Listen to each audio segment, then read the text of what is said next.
This morning the ocean was beautiful. But what does that even mean? Cloudy with pockets of blue? Hazy gray? Hardly a blue kind of blue? Blue peppered with pale pink? Suddenly those hazy gray clouds parted, and from the bluff I could see two ships spotlit by the sun. Was that beauty? That's what I was thinking when it dawned on me my sister Robin hadn't called me back. She'd been crying about her dog Dash's penchant for attacking the next-door neighbor's awful chihuahua Joni when Dylan, her 4-year-old grandson, started screaming. She said she'd call me right back and hung up, but she hadn't. So, was the ocean beautiful this morning? Or was it background music for my agitation? Mom had loved describing flawless beauty, especially in her journals. She never dirtied it up with doubts. But beauty isn't perfect, and neither is Robin, who still hasn't called me back. What the hell is beauty? I was a stubborn girl. I remember cutting a deal with Mom saying I'd learn to read, but only if the books were illustrated with pictures. Wasn't it Alice in Wonderland who peeked into the pictureless book her sister was reading and said to herself, "What is the use of a book without pictures?" So, what is beauty?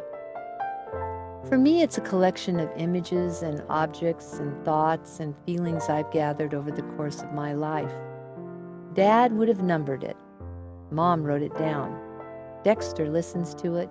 Duke wants to own it, all of it, in every shape and form. Sometimes beauty, like today, is a closed book I can't open. Sometimes it's hanging in my closet, like my dad's old sweater. Sometimes it's a message saved on my voicemail. But one thing for sure, all of it is personal. Berenice Abbott's Parabolic Mirror. The mirror with 1,000 eyes.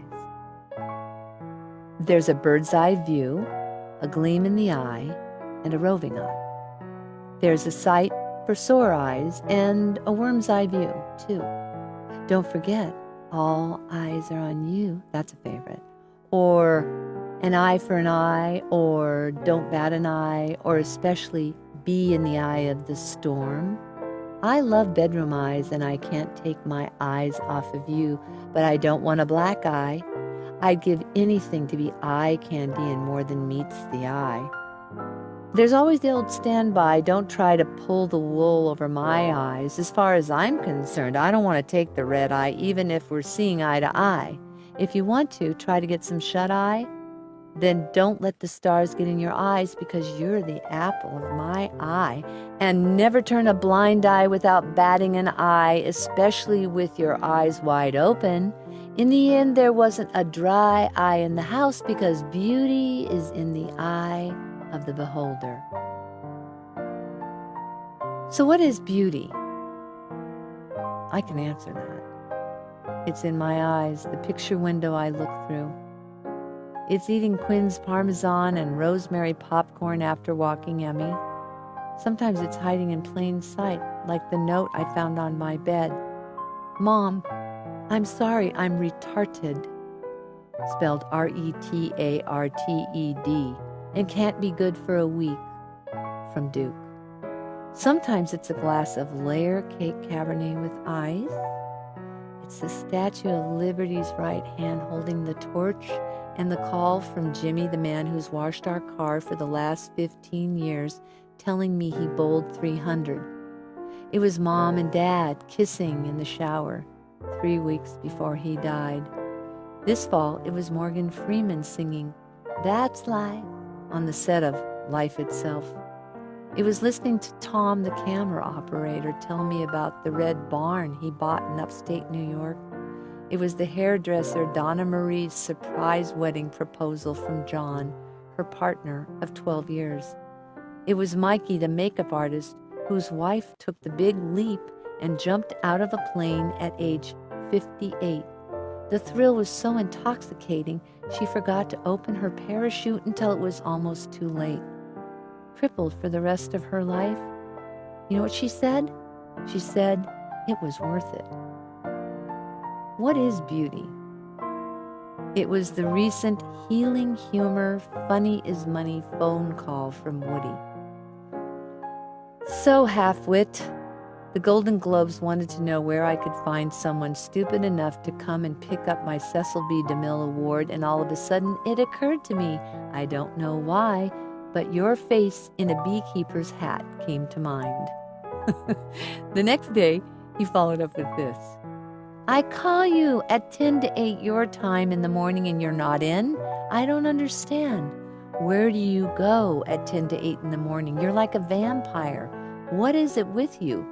Look, after this appearance, maybe you'll start to get some roles as maids, or maybe maiden aunts, or a night watchman, or who knows, one of those washerwomen people, the kind that come in and clean the office after hours. Worm, call me back. It's my brother Randy's long fingers as he toasts me on my 68th birthday with a cup of his favorite drink, instant coffee and Coke. It's my friend Larry whose love I keep in my hip pocket. It's the other note I found on my bed.